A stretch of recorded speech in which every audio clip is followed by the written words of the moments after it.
오늘 말씀의 제목은 세미한 주님의 말씀을 들어야 합니다 라는 말씀을 가지고 지난주에 이어서 영적 침체를 극복하는 방법 두 번째로 함께 은혜를 나눠보도록 하겠습니다. 우리가 지난주에 말씀의 제목은 먹이시며 어루만지시는 하나님에 대해서 함께 은혜를 나눴습니다. 누구에게나 찾아오는 이런 영적인 슬럼프, 침체를 우리는 어떻게 극복할 수 있는가에 대한 말씀이었습니다. 그래서 제가 지난주에 함께 우리가 적용하고 실천해보는 사항으로 그런 것을 숙제라기보다 그런 걸 했습니다. 말씀에 따라서 김이 모락모락만 나는 떡 하나와 시원한 물 한 잔을 대접해주는 그런 것을 한번 해보자라고 했는데, 혹시 해보신 분은 손 내리시기 바랍니다.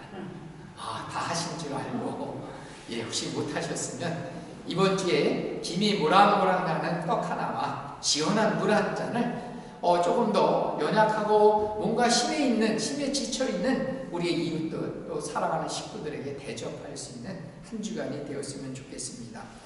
오늘 말씀도 연장선상에서 우리가 어떻게 이러한 문제들을 엘리야는 극복했을까라고 하는 부분에 대해서 함께 나눠보도록 하겠습니다. 제가 담임 목사 직분을 감당하면서 특별히 교회에 대한 책을 요즘 이제 읽고 있습니다. 그 중에 이제 지난 9월에 찰스 스윈들 목사님이 지었던 이제 교회의 각성이라는 책을 읽게 되었습니다. 이 교회의 각성이라는 책 속에서 이 서론 부분에 보면 참 안타까운 글이 하나 실려 있어서 소개해 보려고 합니다. 이 책의 서론에는 제이 레노라고 하는 투나잇쇼라고 하는 CNN 방송의 투나잇쇼를 진행하는 이제 사회자가 있습니다. 이 제이 레노가 어느 날은 이제 거리에 나가서 사람들에게 질문을 던지기 시작했습니다. 그 질문은 쉽고 아주 간단한 성경에 대한 질문이었습니다. 어린아이들도, 교회를 다니는 초등학교 아이들도 능히 대답할 수 있는 그런 질문을 던졌습니다. 그런 질문이었는데, 어떤 질문이냐면 아담과 하와에게 자녀가 있었나요? 이렇게 질문을 던졌습니다. 한 여자가 골똘히 생각해보니 아니요, 그들에게는 자녀가 없었습니다. 대답을 못 찾아 힌트를 주면서 다시 질문했습니다. 두 형제가 있었는데 두 형제의 이름은 가인과 무엇이었을까요? 이렇게 질문을 던졌습니다. 그녀는 멍한 표정을 지으면서 생각이 나지 않는 듯한 그런 얼굴을 했습니다. 레노는 다른 사람에게 또 질문했습니다. 사도 중 한 사람의 이름을 댈 수가 있나요? 사도의 이름, 12사도였죠. 12명의 사도 중에 한 사람의 이름을 댈 수 있는가라고 질문을 던졌습니다. 그랬을 때 대답을 못 찾아 레노는 다른 질문을 던졌습니다. 좋아요. 그럼 비틀스, 이제 영국의 유명한 그룹입니다. 비틀스 멤버의 그룹의 이름을 댈 수가 있습니까? 그러자 그는 바로 대답이 나왔습니다. 존, 폴, 조지, 링고, 이렇게 4인의 이제 4명의 남자들로 구성된 비틀즈 멤버가 유명하기 때문에 사람들은 은세 이렇게 대답을 하면서 서로 환호성을 질렀습니다. 레노는 이어서 질문을 던졌습니다. 기독교에는 몇 가지 계명이 있을까요? 그랬을 때 한 남자가 확신에 차서 대답을 했습니다. 3개요. 3개의 계명이 있습니다. 그랬을 때 또 다른 사람이 옆에 있다가 얘기합니다. 아니야, 20개의 계명이 있어. 그렇게 대답을 하고 있었습니다. 이제 레노가 이제 또 다른 질문을 던졌는데, 고래를 삼킨 사람은 누구였나요? 이렇게 질문하니까 어떤 사람이 그거 넌센스 퀴즈예요? 이렇게 대답합니다. 고래를 삼킨 사람. 일반 우리가 이제 기독교를 안 믿는 사람의 입장에서 보면 이게 넌센스 퀴즈 같잖아요. 고래를 삼킨 사람이 있습니까? 라고 질문을 하니까 넌센스 퀴즈인가요? 그렇게 얘기하자 아닙니다. 힌트를 드리죠. J-O로 조로 시작합니다. 이렇게 대답하니까 그 사람이 옆에 있는 사람이 뭐라고 대답하면 잔다르크요 이렇게 얘기합니다. 그러니 그 옆에 있는 사람이 아닙니다. 조 디마지오입니다. 이렇게 대답을 합니다. 물론 시간 관계상 이 이외에도 이제 많은 그런 질문이 소개되고 있는데요. 여러분, 인터뷰를 하면서 우리는 이 인터뷰 내용 속에서 뭘 알 수가 있습니까? 현대인들에게 널리 알려져 있는, 얘기했지만 초등학교 아이조차도 대답할 수 있는 성경에 대한 내용조차도 모른다는 거죠. 그리고 이 성경에 대해서 회의적일 뿐만 아니라 절대적인 진리는 없다라고 생각하는 게 요즘 현대인들이 가지고 있는 있는 보편적인 생각입니다. 그래서 우리가 살고 있는 이 세상은 과거와는 전혀 다른 세상에서 우리가 살고 있다는 겁니다. 그리고 이 포스트 모더니즘이라고 해서 이제 조금 이따도 잠깐 설명하겠지만, 이 포스트 모더니즘 시대를 살고 있는 우리들은 이 성경에 대해서 오히려 부정적인 영향을 많이 받고 있습니다.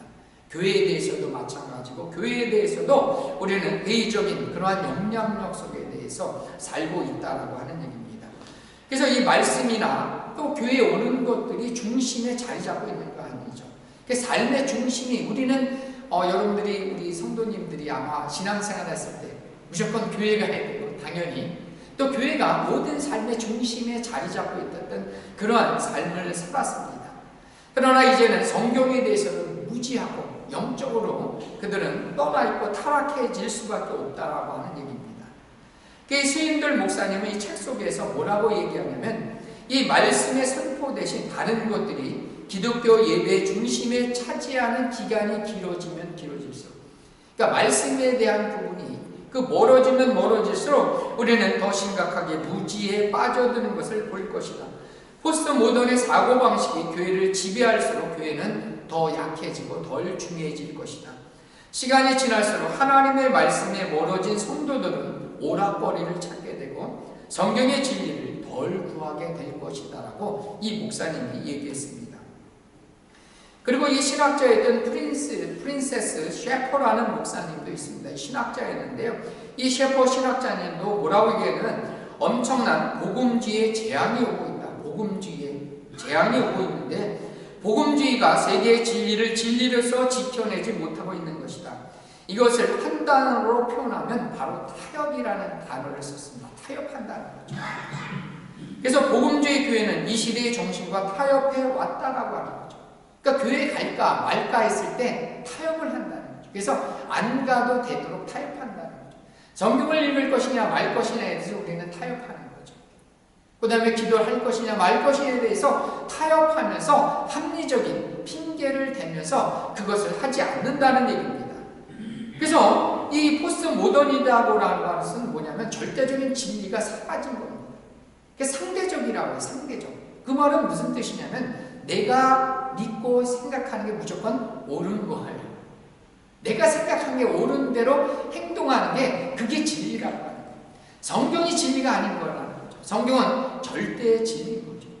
거짓이 없고 우리가 그것에 진실만 존재하는 이 성경조차도 부인하는 시대에 살고 있고, 내 생각이 옳은 거고 내가 세상의 중심인 것으로 살아가고 있는 이 시대를 우리는 포스트 모더니즘 그렇게 얘기를 합니다.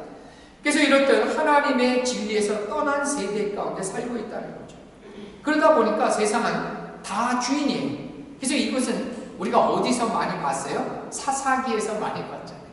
그 사사기의 그 주제가 뭡니까? 자기 생각에 옳은 대로 행하는 시대라는 거죠.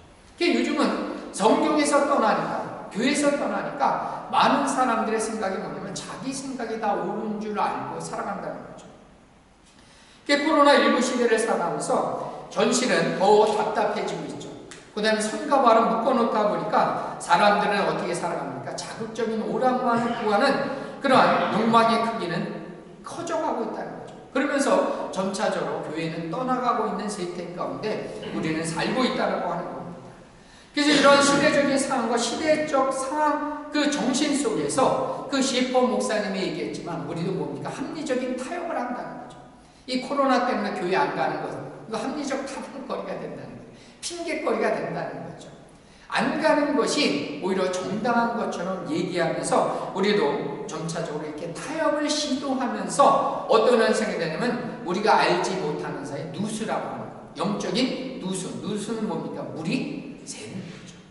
우리 정신적으로가 아니라 우리의 육신적으로가 아니라 영적인 누수가 되면서 나도 모르게 이 누수가 일어나면 반드시 뭐가 와요? 영적인 침체, 슬럼프가 반드시 오게 돼 있다라고 하는 얘기입니다. 그래서 오늘 우리가 지난주에서 열왕기상 19장에서는 엘리야에게 일어났던 영적인 침체를 우리가 함께 나누고 있었습니다. 그는 바알과 그 이세벨 선지자 850대 1의 싸움에서 이겼습니다.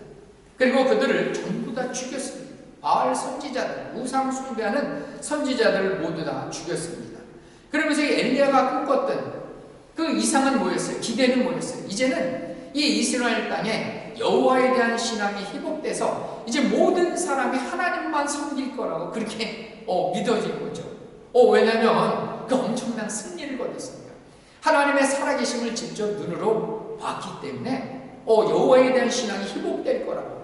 이제 이스라엘 땅에는 오직 하나님만 믿고 섬기는 그런 시대가 올 것이라고 여겼는데 웬걸 아주 잠깐만 있었고, 오히려 이 바알의 그 당시 아합의 아내였던 이세벨은 어땠어요? 이 엘리야를 죽이겠다는 살해 협박까지 하니까 그만 이 엘리야는 어떻게 했어요? 그가 가졌던 기대가 무너지면서 그는 자기 포기하면서 그만 침체가 오기 시작한 겁니다. 그래서 그도 알지 모르게 그는 어떻게 했어요? 로뎀나무 아래서 죽기를 구하였고, 그 다음에 하나님에 이끌려서 호렙산에 갔어도 그는 오늘 말씀해 보니까 어디에 숨어 있어요? 굴 속에 숨어 있는 그러한 모습을 하고 있다는 얘기입니다. 그래서 이렇게 찾아온 엘리야, 이런 침체기에 있을 때 하나님은 이 엘리야를 찾아온다는 거죠. 그러니까 우리가 침체되어 있을 때, 우리가 고민하고 걱정했을 때 하나님은 기억해야 될 것, 하나님은 우리를 항상 찾아오는 것을 기억해야 됩니다. 힘들게 갈릴리 바닷가를 노젓고 있는 그 배에 찾아오는 분이 누구셨어요? 예수님이셨어요. 그래서 내니 두려워하지 말라고 말씀하시는 게 우리가 믿는 사랑의 주님인 줄 믿습니다. 이 우리를 찾아오신 그 하나님께서는 엘리야로 찾아가 계십니다. 그래서 이 찾아가셔서 말씀을 통해서 뭘 통해서 회복하십니까? 말씀을 통해서, 그것도 세미한 말씀을 통해서 엘리야를 다시 한번 회복시키십니다. 그리고 그의 사명은 회복되고 이제 다시 한번 하나님이 쓰시는, 말 그대로 하나님의 사람이 된 줄 믿습니다. 뭘 통해서요? 그것도 세미한 음성을 통해서 하나님은 그를 다시 회복하시고 그의 사명을 일깨우시고 다시 사명의 자리에 나가 하나님이 기뻐하시는 그 일들을 행하는 사람이 되었다는 얘기입니다. 그럼 어떻게 이 엘리야가 그의 사명을 회복하고 하나님의 일들을 감당했는가를 오늘 네 가지를 통해서 함께 나눠봐야 되는데요. 오늘 9절 말씀을 보니까 첫째는 우리가 서 있는 자리를, 우리가 서 있는 자리를 뒤돌아봐야 된다는 얘기입니다. 우리가 어디에 서 있는가를 수시로 우리는 점검해 봐야 된다는 의미입니다. 여러분, 여성들이 잘 이해하지 못하는 남성들의 심리가 있는데요. 그것이 뭐냐면 동굴에 들어가겠습니다. 동굴의 숲이라는 것이 있습니다. 그게 뭐냐면 그 동굴 속에 들어가서 대화도 안 하고 관계를 끊어버리는 겁니다. 여러분들의 남편이나 각가지 남자들이 얘기도 안 하고 방에 꼭 틀어박고 꼭 사춘기라고 하죠. 그런 때가 있어요. 그래서 이렇게 동굴 속에 숨는 이유가 있는데요. 그것은 하나의 그 상황적 이유 때문에 그렇다라고 합니다. 이제 남자들에게 전혀 예기치 못한 일이 일어났을 때, 전혀 생각지 못한 일들이 일어났는데 그 문제에 대해서 어떻게 해결할지 모르는 거예요. 그래서 예를 들어서 갑자기 회사에서 실직을 당했는데 이걸 아내한테 얘기하기도 뭐하고 주변 사람들에게 얘기하지도 못하니까 일단은 그냥 동굴 속에 들어가 버리는 거예요. 두 번째는 이제 성격적으로 무언가 해결해야 될 문제가 있을 때 자기만의 시간이 필요한 거죠. 그러니까 나에게 생각할 시간이 필요하다, 나에게 좀 시간을 달라고 하는 의미에서 남자들이 동굴 속으로 이렇게 숨어버리는 경우가 있습니다. 여러분, 엘리야의 경우도 19장 3절에 나온 것처럼 왜 이 엘리야가 이 동굴 속에 들어갈 수밖에 없을까요? 여러분, 그 3절에 보니까 19장 3절 지난주에 했지만 그 3절에 뭐가 나왔어요? 그가 이 형편을 보고 이렇게 나오잖아요. 그는 뭘 봤어요? 하나님을 바라보고 하나님의 말씀을 붙잡아야 되는데 그 엘리야가 본 것은 뭐였어요? 이 형편이라고 하는 건 어떤 형편이었어요? 얘기했지만 엘리야가 자기를 죽이겠다는 그런 살해 협박을 하고 있다는 거죠. 그래서 이런 자기가 도대체 이 문제를 해결할 수 없으니까 그만 어떻게 했어요? 동굴 속으로 숨어버린 거예요. 그때 하나님은 뭐라고 얘기하십니까? 9절에 보니까 내가 어찌하여 여기 있느냐 이렇게 질문하십니다. 영어로 말하면 What are you doing here? 우리 영어 한마디 배워보니까 What are you? are you doing here? What are you doing here? 네가 왜 여기 있느냐? 무엇 하고 있냐 말이죠. 이렇게 하나님은 이 엘리야에게 질문을 던지고 있다. What are you doing here? 왜 여기서 왜 이대로 앉아 있느냐라고 하는 거죠. 여러분 그를 뭘로 부르셨어요? 이스라엘, 북이스라엘의 선지자로 부르셨어요. 그가 있어야 될 자리는 어디에 있어요? 북이스라엘 땅이었어요. 그리고 하나님의 말씀을 전하는 선지자로 있어야 되는데 그는 지금 어디에 숨었어요? 굴 속에 숨어 있다는 거죠. 방콕하는 정도가 아니었어요. 방콕하는 정도가 아니라 더 깊은 굴 속에서 그만 그 동굴 속에 들어가 있는 거죠. 자, 이렇게 여러분들도 이 엘리야의 경우처럼 우리도 방콕하는 정도가 아니라 동굴 속에 숨어버린 적이 있을 수 있다는 얘기죠. 그럴 때 우리도 우리 스스로에게 질문하고 있어요. 내가 지금 뭐하고 있느냐? 뭐하고 있느냐라고, 어디에 있느냐라고 하는 질문을 우리 스스로에게도 던져야 된다는 거죠. 내가 지금 어디에 있는지, 무엇하고 있는지 가끔가다는 우리가 스스로에게 질문을 던져봐야 돼요. 그래서 지금 있어야 될 자리에 있는지, 하나님이 하시고자 하는 일을 하고 있는지를 우리는 스스로 질문을 던지면서 살아가야 될 줄 믿습니다. 그래서 우리에게는 분명한 삶의 목적과 방향이 있어야 됩니다. 뭐가 있어야 된다고요? 삶의 목적과 방향성이 있어야 돼요. 목적과 방향성을 잊어버리면 안 돼요. 그래서 이 무작정 달리기만, 그래서 참 어려운 사람, 제일 어려운 사람이 누구라고 그래요? 열심히 있는데 방향이 다른 사람. 여러분 이 사람이 가장 다루기 어려운 사람이라고 하지 않습니까? 열심히 있는데 딴 방향으로 열심히 있으면 그것처럼 참 난감한 문제가 없는 거죠. 이게 무작정 달리기만 해서도 안 되고요. 아무런 이유 없이 우리는 바쁘다고 해서는 안 됩니다. 이 사단은 우리에게 끊임없이 뭘 해요? 바쁘다 바쁘를 미치게 만드는 거죠. 그 다음에 코로나19로 합리적인 핑계를 대서도 안 된다는 거죠. 그래서 정말 중요한 것이 뭐라 그랬어요? 내가 서 있는 이곳, 그 자리가 어느 자리냐 말이죠. 그리고 하나님이 기뻐하시는 그 일을 하고 있는가를 우리 스스로가 잘 돌아봐야 된다는 얘기입니다. 그래서 내가 하는 이 일들이 하나님이 정말 기뻐하는 그 일일까? 하나님의 뜻을 구하는 일일까? 하나님의 나라를 확정하는 일일까를 우리 스스로는 순간순간 되돌아봐야 될 줄 믿습니다. 그래서 제가 성경 말씀 로마서 10장 2절과 3절을 읽어주면요, 내가 증언하노니 그들이 하나님께 열심히 쓰나 올바른 지식을 따른 것이 아닙니다. 로마서 10장 2절에 보니까 하나님께 열심히 쓰나 올바른 지식에 따른 것이 아니니라.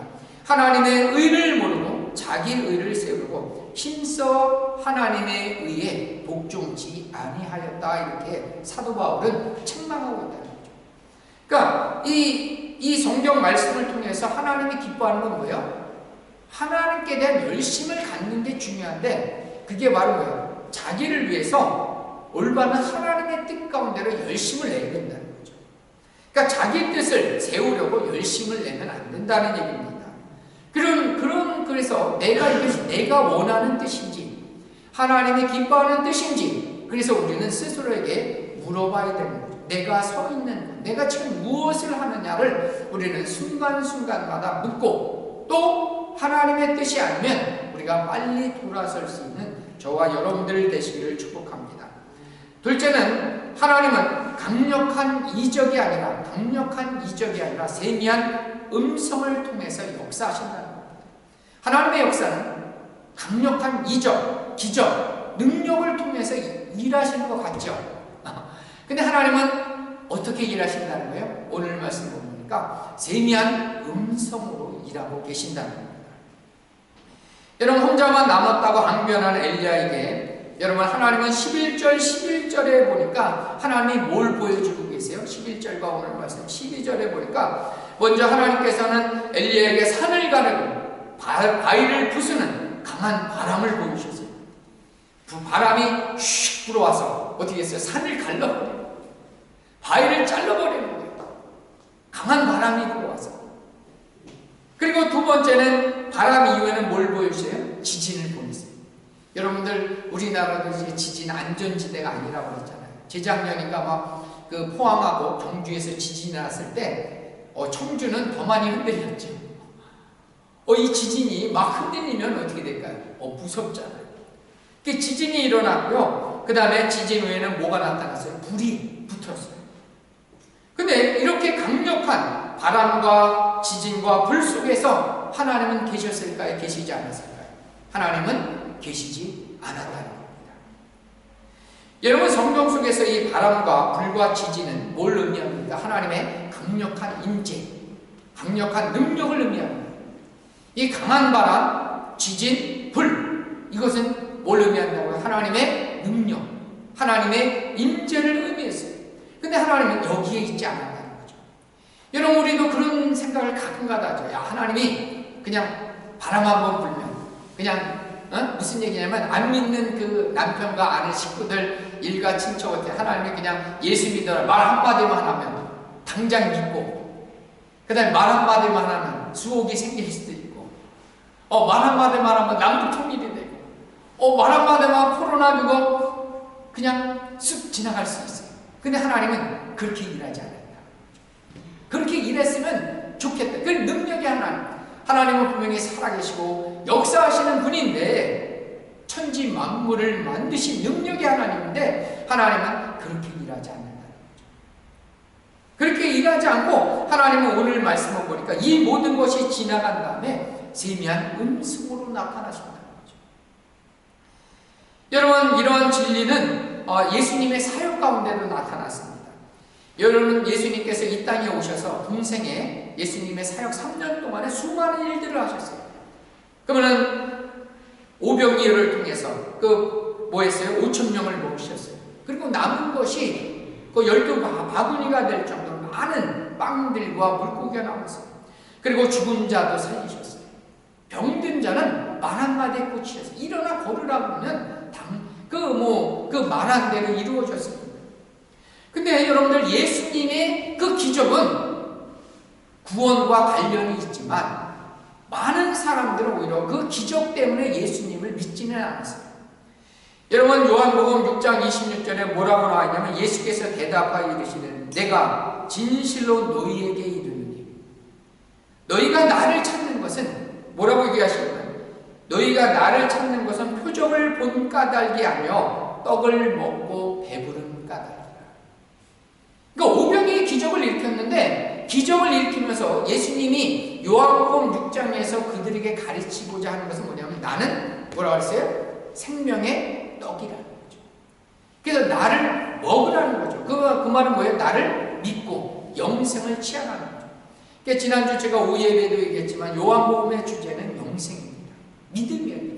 예수님을 믿음을 통해서 구원받기를 원하는 거죠.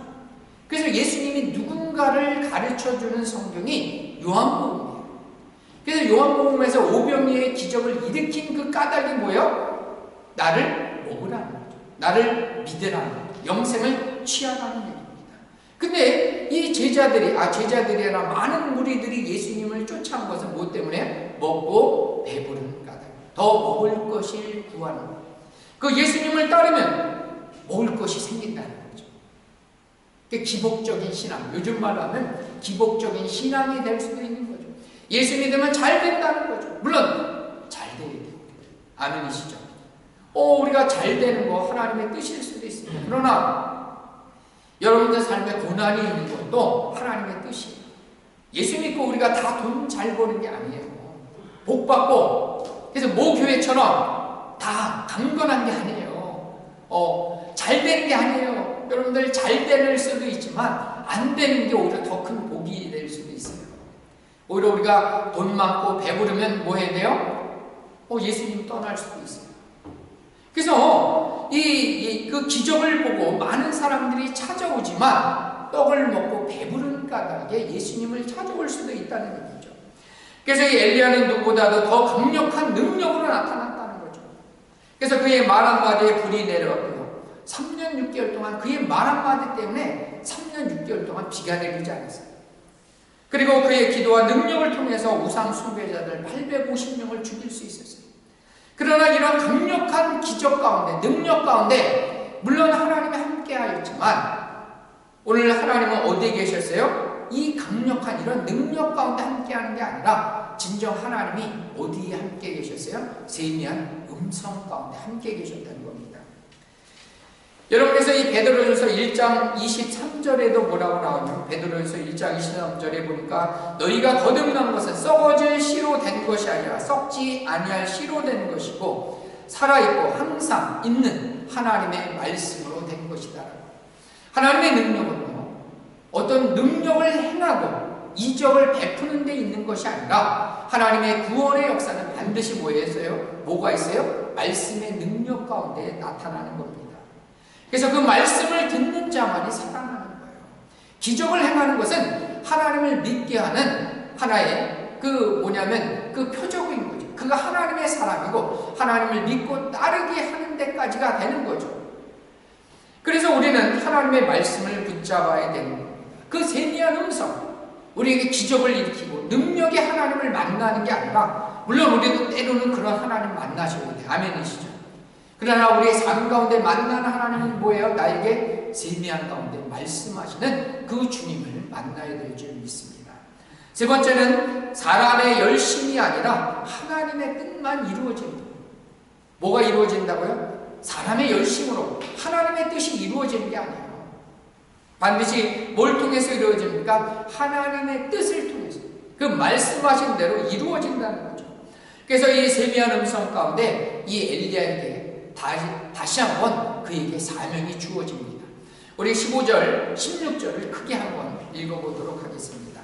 우리 15절 성경을 펴시고 우리 15절, 16절 다시 한번 읽어보겠습니다. 여호와께서 그에게 이르시되 너는 내 길을 돌이켜 광야를 통하여 다메섹에 가서 이르거든 하사엘에게 기름을 부어 아람의 왕이 되게 하고 너는 또 nim시 아들 예후에게 기름을 부어 이스라엘의 왕이 되게 하고 또 아멜몰라의 사밧의 아들 엘리사에게 기름을 부어 너를 대신하여 선지자가 되게 하라. 아멘. 여러분, 이 말씀을 통해서 하나님은 시비와 절망에 빠진 엘리야에게 용기와 격려를 준 게 아니에요.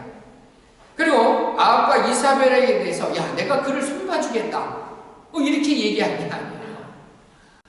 용기와 격려를 줄만 하잖아요. 그리고 이 상황을 어떻게 하나님, 야, 내가 이 강력한 능력으로 이 말 한마디로 내가 좀 손봐줄게.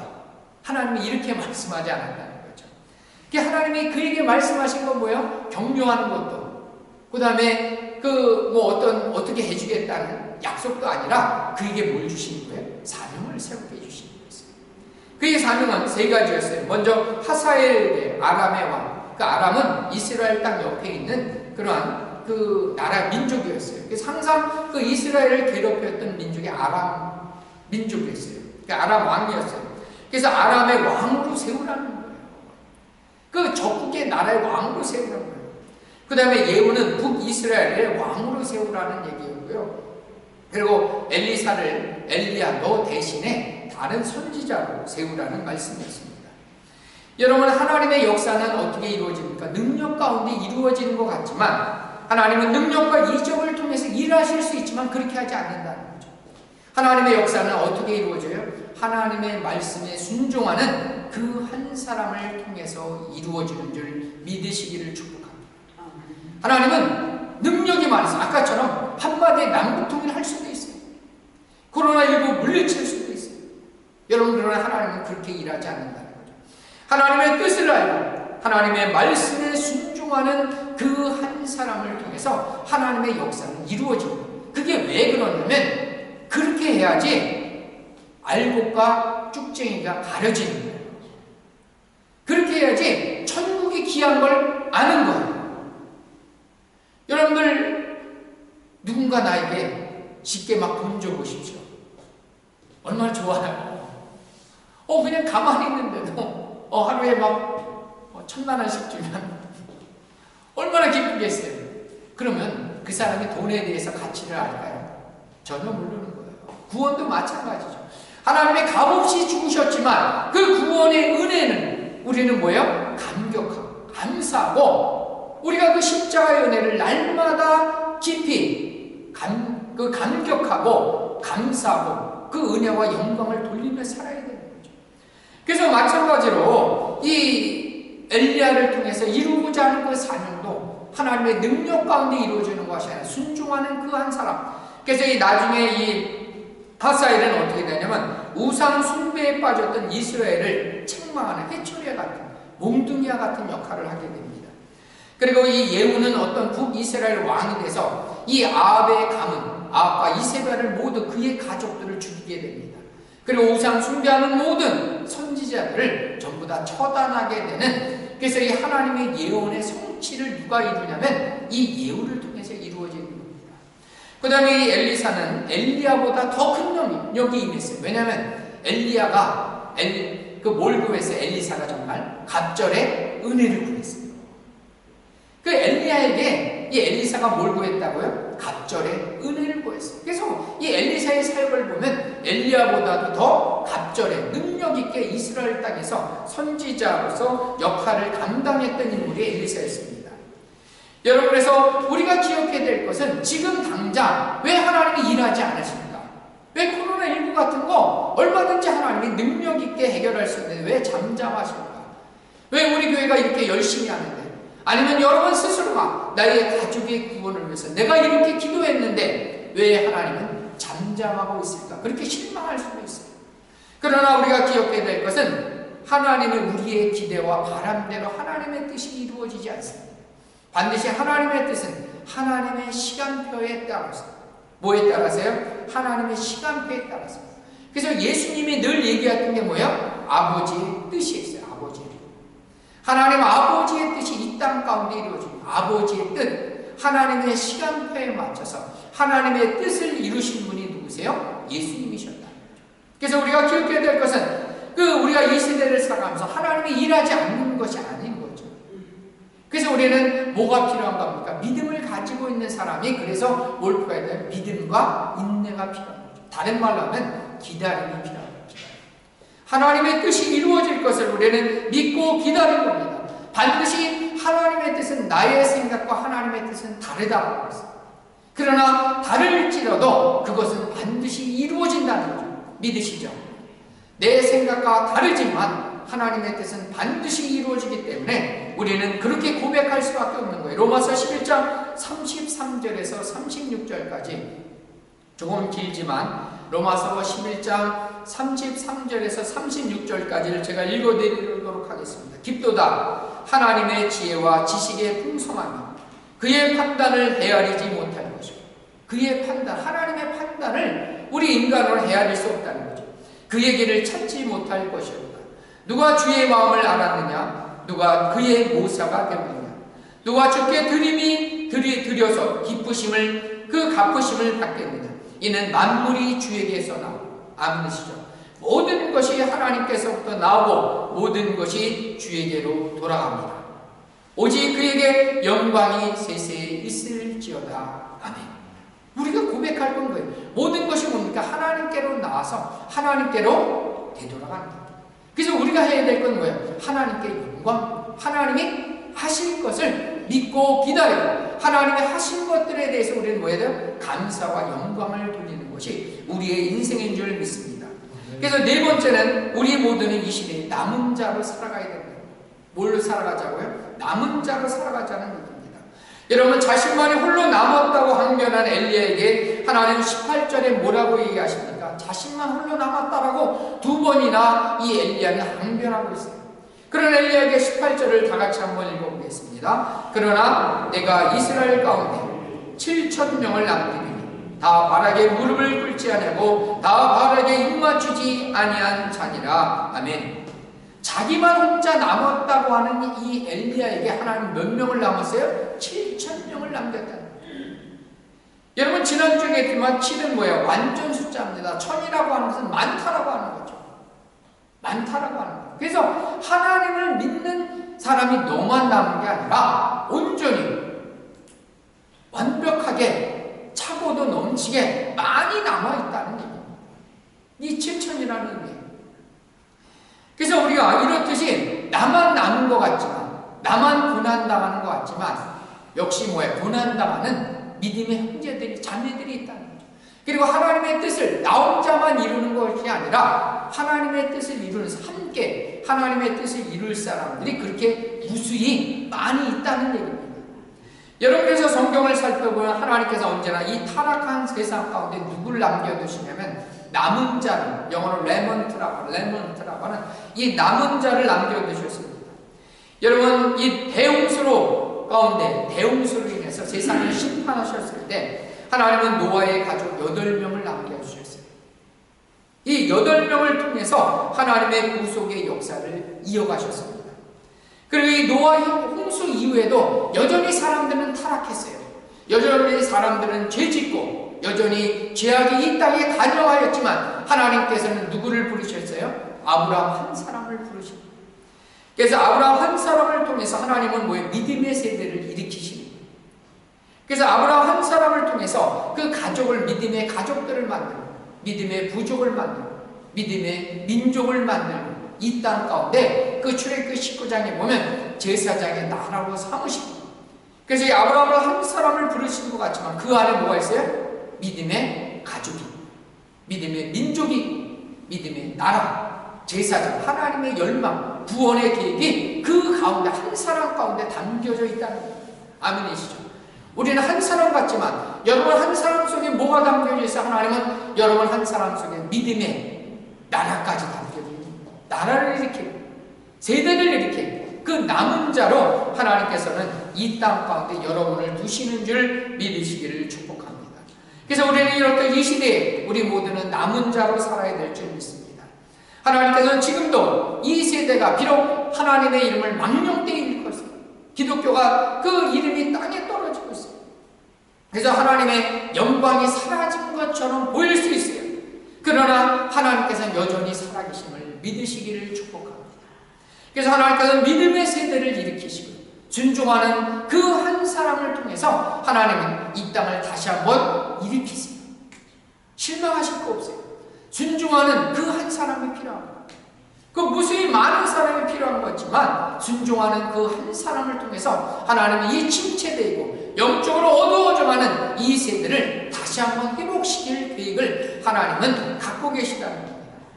여러분에서 우리는 시대를 따라 그냥 흘러가는 물고기, 시대를 따라 물속에 떠내려가는 물고기는 뭐예요? 죽은 물고기예요.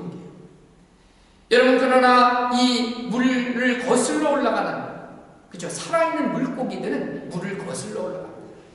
제가 며칠 전에 TV 속에서 보니까 그 양양에, 강원도 양양에 남대천이 있습니다. 이 남대천에 연어가 다시 올라오기 시작했어요. 알을 낳고 다음 세대를, 이 연어들도 다음 세대를 이어가기 위해서 알을 무수히 낳아요. 근데 이 물고기가 지나가는 통로를 어루라고 합니다. 이 연어들이 잘 올라올 수 있도록 어루를 만들었어요. 근데 그 TV 속에서 어루를 어떻게 만드신지 아십니까? 넓고 물고기가 올라올수록 편하게 만든 게 아니었어요. 어떻게 만들어서 좁고 이렇게 삐뚤삐뚤 만들었어요. 이렇게 넓게 만든 게 아니라 굽이굽이, 그것도 좁게 만들었어요. 왜 그랬을까요? 연어가 거기를 거슬러 올라온 연어만이 뭐합니까? 그 산 위에 올라가서 알을 낳고 다음 세대를 약속합니다. 그래서 그 물고기가 몇 년 만에 돌아오냐면 7년 만에 남대천에 다시 돌아옵니다. 7년 만에. 그 태평양을 그 수많은 일을 돌아서 살아있는 연어가 돼서 그것도 이제 다음 세대를 낳기 위해서, 알을 낳기 위해서 다시 그 물살을 거실러, 그 좁은 그 물살을 거실러 산 위에 올라와야지 알을 낳고 다음 세대를 이어간다는 겁니다. 여러분, 이제 말씀을 맺으면서 우리는 이제 뭡니까? 믿음의 역사를 일으키는 다음 세대 남은 자들이 되시기를 축복합니다. 여러분, 이사야서 10장 20절 21절에 그날의 이스라엘의 남은 자와 야곱 족속의 떠난 자들 다시는 자기를 친 자를 의지하지 않고 이스라엘의 거룩하신 여호와를 진실하게 의지하리니 남은 자 곧 이스라엘의 남은 자가 능하신 하나님께로 되돌아오리라. 오직 이 사람만이 하나님께로 되돌아옵니다. 그리고 이 사람들을 통해서 이 어두워진 세상을 회복하시고 영적으로 이 어두워진 이 세상 가운데 하나님의 살아계심을 증거하고 나타내는 믿음의 사람들이 될 줄 믿습니다. 그래서 우리는 비록 영적인 침체가 있을지라도 하나님의 역사는 반드시 임할 줄 믿으시기를 바랍니다. 그리고 여러분들을 통해서 이 땅의 남은 자로 하나님이 새롭게 일하심을 믿으면서 이 땅 가운데 하나님의 역사를 일으키는 남은 자로 하나님께 영광을 돌리는 저와 여러분들 되시기를 예수님의 이름으로 축복합니다. 우리 같이 함께 찬양하도록 하겠습니다. 주가 보이신